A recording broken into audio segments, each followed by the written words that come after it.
There you go. Okay, so if we read the Mishnah, which tells us about Tu B'Shvat, okay, the Mishnah where we learn about Tu B'Shvat is that there are 4 different new years during the year, right? The first of Nisan is the new year for the kings. The first of Tishrei is the new year for the world. The first of Elul is the new year for the beast. You're going to notice something really strange. When it talks about Tu B'Shvat, it says it's the new year for the tree. Now, the rest of the Mishnah, when it talks about the new year of the kings, and the new year of the years, and the new year of the beasts, but when we talk about Tu B'Shvat, it says that it's the new year of the tree. It should be plural, but it's singular. So what the Pri Tzaddik says here is there's a reason that it says the tree, because it's talking about a specific tree. One tree way back at the very beginning of it all. The Eitz Hadat. Okay, great. So what he says is that this holiday is our opportunity to make a tikkun, to make a rectification for the sin of eating from that tree. We are rectifying the sin of Adam and Chava back in the garden. Okay. So based on that idea, I want to go back to the garden, and I want to talk about the Eitz Hadat. I want to talk about this tree, and try to not only just understand what happened there, but also how we can apply it to our lives. Okay, because we have a big problem is that when we learn stories as kids, we stay with the kid version. So let's go back to that story and look at it from adult eyes. And because especially Chava was, the first firm girl, so, and, hashtag firm girl problems, like, girl got kicked out, right? So us sitting here and eating fruit and trying to rectify this and understand what happened can even be a greater tikkun for what happened there. Okay, great. So we're going to go back into the story. So the story starts out like this. And the serpent was cunning. Dun, dun, dun. More than all the beasts of the field that Hashem had made. And it said to the woman, did God indeed say you should not eat of any tree in the garden? Okay. So Rashi's going to tell us 2 fun facts here. Okay, Rashi is always bringing me the story behind the story. Okay, one is the snake's motive, and one is the snake's method. Okay, the snake, the Nachash's motive was he really liked Chava, but liked. Okay? Adam and Chava were living in the garden, and Adam and Chava were married, and Adam and Chava related to each other in a married way in the middle of the garden because they didn't have any shame. And when the snake saw that, he was jealous, and he wanted to break them up so he could get with Chava. Okay? And his method was to start the conversation with even the most ridiculous comment ever. Of course, God didn't tell them not to eat from any tree, but he was trying to open the conversation with her. So not only is this the first instance of jealousy, this is the first really bad pickup line in history. Okay? So, and the woman says to the serpent, so she responds to him, okay? Because girls have been responding to bad pickup lines since the beginning. And she says, of the fruit of the trees of the garden we can eat, but of the fruit of the tree that is in the midst of the garden, Hashem said, you shall not eat it, and you shall not touch it, lest you die. Somebody took some poetic license here. Because what Hashem actually said was what? Don't eat it. But there's an extra phrase that Chava put in there, which is don't touch it. Okay, Hashem never said that. He just said not to eat from it. According to most opinions, the person who added that extra special phrase was Adam Arishon. He was the one who heard it from Hashem, and when he passed it over to Chava, he added a little buffer zone. He said, don't eat it and don't touch it. And as I really appreciate, one Rav put it this way, he said, the first sin, the most cosmically disastrous event in history, was caused by a man underestimating a woman. Let that be a lesson to us all. And actually, when Hashem goes and gives the Torah to us, which, by the way, this week's Parsha, he gives it first to the women. And Rabbeinu Bahaya says he realized that when you give it first to the men and expect them to give it over, it doesn't go well. So give it first to the women and you know it's going to go right. Hashtag girl power. Okay. So Rashi says here from the Midrash what happens. So the snake pushes Chava and she bumps into the tree. And then he says to her, you won't die. Right? You were supposed to die if you touched the tree. You didn't die when you touched the tree. If you eat from it, you're not going to die either. Because Hashem knows. And then he tempts her. And he says, on the day you eat from this tree, your eyes will be open and you will be like angels, knowing the difference between good and bad.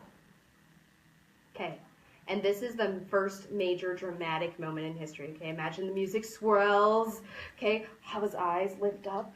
She gazes over, her hand reaches out, right? And she grabs the fruit.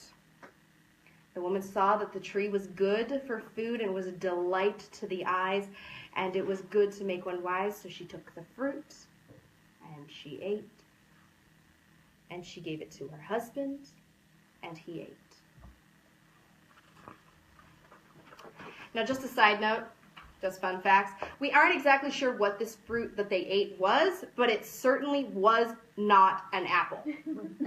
No, it really wasn't. It was totally not an apple. Okay, Rashi says that it was intentionally hidden what kind of fruit it was so as not to shame the plant. So it wouldn't be like every time you walk by the tree, you'd be like, oh, that tree damned us all. Like, right. So we don't want that, so we keep it secret which fruit it was. There's some opinions it was a fig tree, some opinions it was a grapevine. Okay, and she made wine. Some say it was an etrog tree. Some say it was even a stalk of wheat. Everyone tree also. I mean, everyone else will say people. Right, so it could be any of these different things, but it was totally not an apple. Okay, the reason that it was an apple, by the way, is based on a Latin pun. Okay, when Jerome translated the Bible into Latin, there's this really funny pun he thought he would make, because the word malice means both bad, like malo in Spanish, right? Okay? Means both bad and apple. So he called it the bad apple. Woo! Go pun, Jerome. Okay. But it really legit, it wasn't an apple. Okay. So that's the whole story. That's it. Hava ate the fruit, she gave the fruit to Adam, and we broke the rules. Bam. According to Rav Dessler, which is based on the Nefesh Chaim, something fundamentally changed in that moment that they ate the fruit. Okay, there was an immediate consequence. What it was is that tree was called the Eitz Hadat Tov V'Ra, the tree of the knowledge of good and evil. But up until this point, there was no good or evil. Good and evil didn't exist. What existed in the garden before the tree, before they ate, was truth and falsehood, emet and sheker. But good and bad didn't exist. Because good and bad are a point of view. Truth and sheker are eternal truths. So yes, when Chava ate from that tree, all of a sudden, good and bad started to exist. And what Rav Dessler also explains is at that moment, something else changed, which is the location of our Yetzer Hara. Before, the Yetzer Hara, the evil inclination, was outside as Mr. Snake. After we ate, it became internalized. It became the voice in your head. In fact, Rav Dessler says you can always know when it's the Yetzer Hara speaking to you from how the Yetzer Hara speaks. The Yetzer Hara always speaks in the first person. I'm too tired. I can't do this. I'm not good enough. I won't make it. When you hear the I, it's the Yetzer Hara. But the world is a fair place. So as much as there's a Yetzer Hara, there's an evil inclination. There's also an inclination for good. And that speaks to us in the voice of you. You can do it. You are strong. You are capable. In my head, it's like, go, Ayala, you can do it. Don't worry, right? It's like, I'm too tired. No, you're not. You're awesome, right? Those are the voices in our heads. Okay? So what changed at that tree at that moment was our dot, right? It was the tree of knowledge. So our dot, our knowledge changed. Now what I'm going to do is I'm going to take this to a lot deeper place, okay? This is based on a Perush on the Derech Hashem, which was written by Rav Baum. Okay. Dot is knowledge. Okay? Dot is knowledge. Yeah. Ani lo yadat. Ani ken yadat. Okay, great. So what it is on a deeper level, dot is our koach hachibur, is our way of connecting to the world and the reality around us. Through dot, we perceive our world. Through dot, we interact with our world. Okay? It helps us connect to both the physical reality and also our spiritual reality. Is through our dot. It is also our Tselem Elohim. Man was made in the image of God. Yes? Yes? Okay? And when I say man, I don't mean man, I mean mankind. Right? Because originally Adam and Chava were created with both men and women and they were stuck together. Yeah? Two faces, and then they got divided. Okay? Yes? Cool beans. Great. Okay, so our Tselem Elohim is our dot. Through our dot, that's how we change the world, and that's how we're similar to God, right? When we interact with our world and we change our world and we create things, that's how we're similar to God. Humanity forms this world, and dot is the part of the person that helps you decide what you're doing. Yeah? It's not only where we connect to our world, it's also where we connect to our Creator. So most people think that dot is just sort of this like window, right? Where you look at, understand the world around you. And it's just like this passive thing, like, oh, okay. I look, I understand what I'm looking at. I look, I understand what I'm looking at. But that's not true. See, because since the moment that we have that tree, there's such a thing as dot ra and dot tov. There is good knowledge and there is bad knowledge. Okay, so what's bad knowledge and what's good dot? Okay, good dot, and hold on, this is the key point. Here we go. Ready? Good dot is knowing how you connect to everything around you, how you connect to Hashem, and that everything around you is Hashem connecting to you. Everything around you, everything that comes through the window is actually a message from Hashem to you.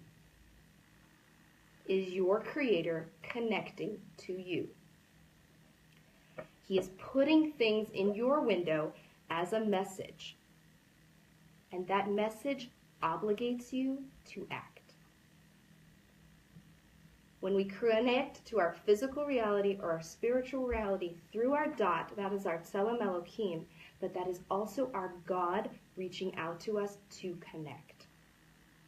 So what's dot ra? If that's dot tov, realizing that everything is a message from God. Dot ra is passive knowledge. Perceiving things, but not understanding that it's coming from Hashem, not understanding that it's a message to you from Hashem, and not getting the message, or getting the message and refusing to act on it. Refusing to make a connection between the knowledge you just have and your reality. As soon as we know something, we immediately have to decide for ourselves. Is this an important thing, and do I have to do anything with it? And if we choose not to make that decision, it's the same as saying no. Think about it. How much passive knowledge do you get a day?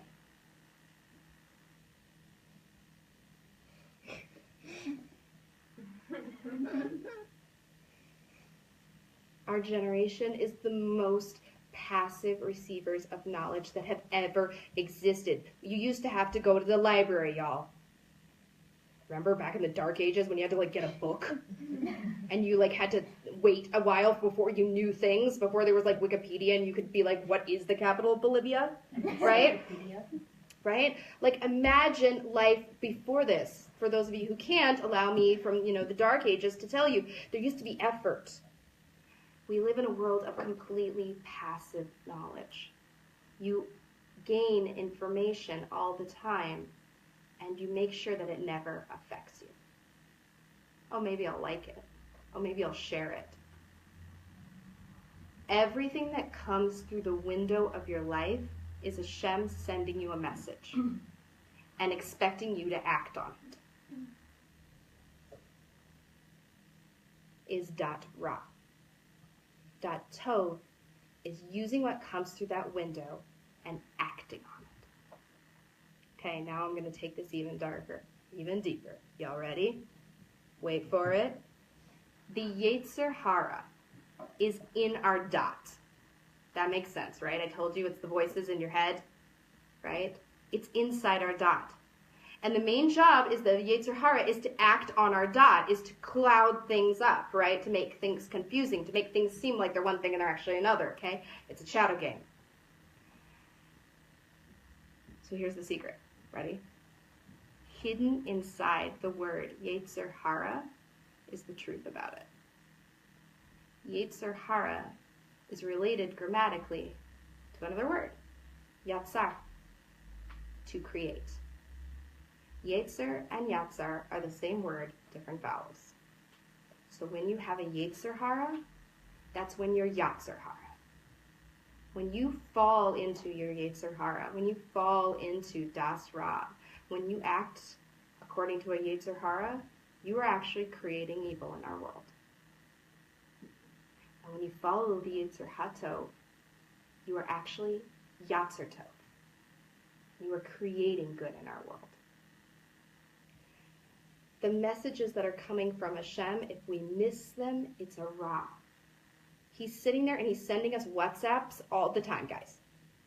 All the time. Do, do, do, do, do. Hi, it's God. I'd like you to know something about your spiritual situation. Hi, it's God. This would be important for you to understand. Hi, it's God. I put you on the earth to deal with the following thing. Please go make a tikkun over there. Do, do, do, do, do, do, do, do, do, do, do. And when we miss the message, we are Yatzar Ra. We are creating evil in our world because we miss the opportunity to Yatzar Tov, to create good in our world. When we're in a good place with our dot, we get the messages from Hashem loud and clear. You're like, I just missed 4 buses in the row and I'm sitting at the same bus stop. Clearly, I need to reference what I'm doing, right? My phone imploded for the 5th time this month. Clearly, I need to reference what I'm doing. This is the 3rd person who's come up and asked me for advice today. Clearly, something's going on here. These are all messages from Hashem. There are no coincidences. We don't believe in that. Last week's Parsha, Amalek, right? It's all Mikra. It's all coincidence. We're the opposite. Rearrange those letters. It's Rak Mi Hashem. There's no coincidence. Everything that's happening, everything that's coming through your window is a message from God. He's trying to speak to you. He's trying to get at you through your dot. And he wants you to hear him. And he wants you to do something with it. Look at Adam and Chava. They had the tree in front of them. The tree was a message. Just don't do this one thing. And they did. And it had immediate consequences. It was Yatzar Ra. It brought evil into our world. But if you look really, really closely, when we get to the end of that chapter, and it has all those curses, right? You've heard the curse of Chava, right? The curse of Eve. It's not there. Hashem never cursed her. He curses the snake, and he curses the ground. But Adam and Eve, he doesn't curse.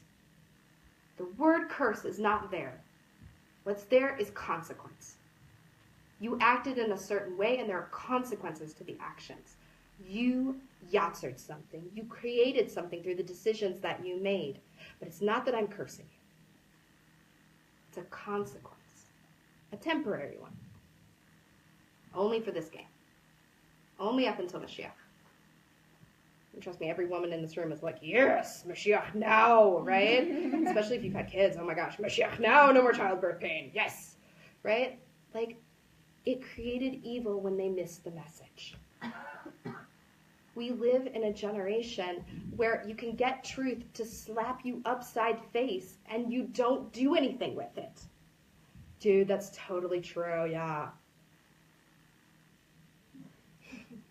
I need to stop eating this. It's terrible for me.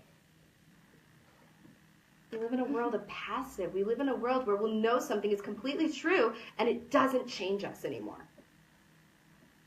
We're living in the hands of the Yetzer Hara. He's like, just don't worry about it. The Yetzer Hara isn't actually out there being like, you should totally go to Tel Aviv and do terrible things. No, the Yetzer Hara just tells you, just don't get off your couch. Stay in the status quo. That's the Yetzer Hara's like drum that's constantly banging. Stay in the status quo, stay in the status quo. If I knew High School Musical, I would sing that song right now, but I don't, okay? But you all should sing it in your head right now, okay, great? That's the Yetzer Hara is blaring in your head, just don't grow, just don't change, okay? Stay in the status quo. What I'm telling you is the truth. Don't look any deeper, and definitely don't get any messages from God here, okay? Because if you do, if you actually listen to what Hashem's trying to tell you, if you actually see that everything that came through your window is from Him, if you listen to that Yetzer Tov, oh my gosh, you're going to Yatzer Tov. And I'm going to be out of a job. But secretly, that's the Yetzer Hara's greatest desire. It's for you to beat him at his own game. We have the opportunity to make tikkun in our world all the time. There are constantly things coming across from us. Hashem put you, every single person in this room, and every single person who's hearing this, in this world to do something. And He is constantly WhatsApping you what you need to be doing, but you've got to open up your eyes, open up your ears, and look at what's coming across the window. There is still emes in this world. It's not all sheker. But you got to dig through all of it. And remember that that dot that you have is supposed to connect you back. Open your eyes, clean the window, look through, and let's make some tikkun. Let's Yatzer Ra. Like, ooh, Hasba Halila. Let's Yatzer Tov. Let's make good things. No, Halila. Let's make really good things. Let's start by making some brachas on some more fruit. Amen. Have a great day.